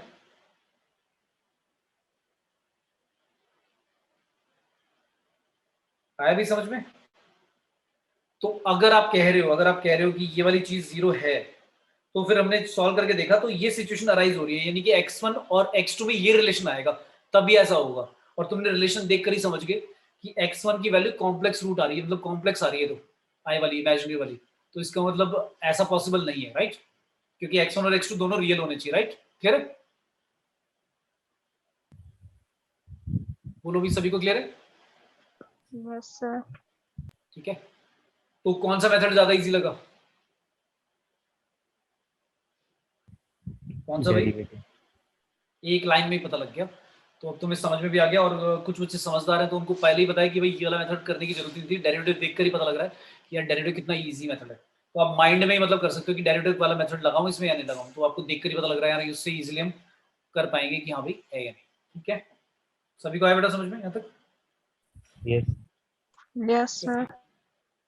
और जैसे बेटा आप कह रहे थे कि ये वाला सिचुएशन आपने बोला कि x1 का और x2 का स्क्वायर एड अप करके x1 प्लस x2 से हमेशा ही ज्यादा आएगा, बेटा ऐसे हम हर एक केस के लिए चेक नहीं कर सकते, बहुत टाइम लग जाएगा। वो बाई चांस ठीक हो गया क्योंकि नहीं आ रहा होगा, लेकिन मैं चेक नहीं कर सकता। और बाई चांस ऐसा हो सकता है कि किसी पर्टिकुलर किसी इंटरवल में ऐसा हो रहा हो कि x1 प्लस x2 का स्क्वायर, या तो आपके उसको प्रूफ हो कि भाई ऐसा हम प्रूव कर सकते हैं, मतलब श्योर शॉट होना चाहिए कि हाँ भी नहीं होगा पक्का। गैसिंग गेम पे नहीं खेलना, क्योंकि बताया था मैंने +4 की जगह -1 हो जाएगा, याद है ना? Okay sir. ठीक है, तो ये वाला मेथड देखो, ये वाला ट्रिक आप याद रखना। देखो ये वाली भी चीज एक समझाई, ये इंपॉर्टेंट चीज है कि कैसे पता करते हैं। फिर ऐसे देखो कि अगर ये 0 है तो इसको ऐसे क्वाड्रेटिक की तरह से ट्रीट कर कर, जैसे मैंने तुम्हें भी पीछे एक रेंज वाले में भी कराया था, याद है? y वाली टर्म्स जो आ रही थी उसको मैं क्या कर रहा था, कोएफिशिएंट की तरह ट्रीट कर रहा था कि x की वैल्यू अगर रियल है तो d जो होना चाहिए वो ग्रेटर देन इक्वल टू 0 होना चाहिए। तो उस कंडीशन पे लगाकर हम y की वैल्यू निकाल ली थी। यहाँ पर भी कुछ कुछ वैसा ही किया मैंने, ठीक है? तो ये आना चाहिए तुम्हें कि हम कैसे लगा सकते हैं। क्लियर है बेटा सबको? Yes sir. Yes, sir. अच्छा, फिर इनवर्स के लिए बता दो क्या कंडीशन थी कि अगर अच्छा 1 1 हो गया, ठीक है। ऑन टू क्या होता था भाई? ऑन टू क्या होता रेंज था? Equal to codomain. इफ, हाँ, इफ अगर रेंज इक्वल टू हो जाए कोडोमेन के इक्वल, बिल्कुल ठीक है, तब हम क्या कहते थे वो फंक्शन क्या है, ऑन टू है। तो हमें यानी कि रेंज निकाल के देखना है कि फंक्शन का रेंज कितना है। अगर वो कोडोमेन के इक्वल आ रहा है तो हम कहेंगे कि क्या है वो, ऑन टू है। और ऑन टू नहीं है तो फिर इनटू होता है, राइट? मतलब कुछ एलिमेंट छूट गए तो फिर बोलेंगे ऑन टू नहीं है, या फिर इनटू भी बोल देते हैं उसे, ठीक है। फिर आती है लास्ट बाइजेक्टिव, तो तुम्हें पता ही है कि जब 1 1 भी होगा ऑन टू भी होगा। फिर condition for inverse of F two exist. अगर मैं कहता हूं कि किसी फंक्शन का इनवर्स एग्जिस्ट करता है, एफ इनवर्स एग्जिस्ट करता है, तो उसके लिए क्या कंडीशन है कि एफ क्या होना चाहिए? F bijective. Must be bijective. मतलब भाई वो 1 1 भी होना चाहिए और ऑन टू भी होना चाहिए, दोनों अगर है तभी बोलेंगे हम कि वो फंक्शन क्या है, इन्वर्टेबल है। और उसका इनवर्स फिर हम निकालने का तरीका तुम्हें याद था, कैसे निकालते थे? नेक्स्ट क्लास में थोड़े से कुछ क्वेश्चंस करेंगे, फिर उसके बाद पढ़ेंगे हम। मैं भी थोड़ा सा लाइक ओवरव्यू बता रहा हूँ फंक्शन में, जैसे डोमेन, रेंज, ये जो बताया, ये सब ध्यान से बेटा कि उसको रिवाइज करना सारी चीजें कि सर फंक्शन। फिर इसके हाँ बोलो बोलो। सर एक ऐसी जर्नल क्वेरी है बोलो। सर, ओमेगा की पावर कैसे निकालते हैं? जैसे अगर ओमेगा की कोई काफी ज्यादा बड़ी पावर दी हो तो उसको सिंपलीफाई। बेटा उसमें मैंने तुम्हें वो बताया था कि ओमेगा ये कह रहे हो ना, cube root of unity, right? Yes sir. 1 omega omega square, तुम्हें इनमें रिलेशन याद है क्या था? ये था। और ओमेगा क्यूब क्या होता था? 1 होता था, राइट? है ना? Yes, तो अगर sir. तुम्हें किसी ने बोला ओमेगा की पावर 50 निकालो, हाँ, तो ये बहुत क्वेश्चंस आते हैं इस पे। तो इसको तुम क्या करोगे, पहले तो ऐसे कर लो ना, 3 की पावर कितनी लिखी, 3 से डिवाइड करके क्या बचेगा? 48 आएगा, 16 ओमेगा स्क्वायर बचेगा। तो ये तो 1 है, तो निकल कर लो, खत्म। क्लियर है? Okay sir. और फिर तुम्हें ये रिलेशन भी पता है, ये रहा 1 प्लस ओमेगा स्क्वायर। तो अगर मुझे ओमेगा स्क्वायर नहीं चाहिए तो मैं उसको ऐसे लिख सकता हूँ, फिर क्या लिख दूंगा, -1 माइनस ओमेगा। क्लियर है? Yes sir. ठीक है ना? हाँ, तो ये दो रिलेशन याद होने चाहिए, ठीक है? क्लियर है? Yes sir, thank you sir. क्योंकि हाँ, क्योंकि कई बार आते हैं ज्यादातर, मतलब काफी क्वेश्चन लाइक देखोगे तुम आते हैं, तो वो क्या करेगा, ओमेगा नहीं बोलेगा। यहाँ तो तुम्हें पता है कि ओमेगा की वैल्यू क्या होती है, ओमेगा की वैल्यू भी पता होनी चाहिए कि कितनी होती है। तो कई बार वो क्या होती है, वैल्यू आ जाती है, फिर हमें रियलाइज होता है ये तो ओमेगा ही बन रहा है भाई, और एक ओमेगा स्क्वायर बन रहा है। तो क्यूब रूट ऑफ यूनिटी याद होने चाहिए, एक तो 1 होता है और बाकी 2 और अलग होते थे, जिनमें प्लस माइनस का वो कॉन्जुगेट होते थे एक दूसरे के, ठीक है? ओके, चलो फिर आगे करेंगे। फंक्शंस के कुछ ग्राफ बताऊंगा जो मैंने, modulus function, signum function, greatest integer और फ्रैक्शनल पार्ट, ये 4 जो है इंपॉर्टेंट है। इनको करके एक थोड़ा सा पढ़ के रखना बेटा नेक्स्ट क्लास से पहले, ठीक है? फिर पीरियडिक फंक्शन बताया था मैंने, फिर पीरियड कैसे निकालते थे फंक्शन का, कॉम्पोजिशन ऑफ फंक्शन, ये सारे डिस्कस करेंगे। तो फंक्शन थोड़ा सा लेंदी टॉपिक है, मैं आराम से, क्योंकि अब टाइम है हमारे पास, तो आराम से हम डिस्कस करेंगे, ताकि फिर जब पेपर में, क्योंकि कैलकुलस में आ जाते हैं क्वेश्चन फंक्शन से रिलेटेड, वैसे नॉर्मल डायरेक्ट तो क्वेश्चन आ ही जाते हैं, बट कैलकुलस में कहीं पर भी आ जाता है फंक्शन, तो फंक्शन की डेफिनेशन और ये सारे टॉपिक अच्छी तरह से क्लियर होने चाहिए आपको, ठीक है? तो टाइम मिल रहा है, इसको यूटिलाइज करो, ठीक है? ओके बेटा, Yes. चलो थैंक यू थैंक बेटा, you sir. Yes, sir. Thank you, sir. Good night, sir. Okay बेटा।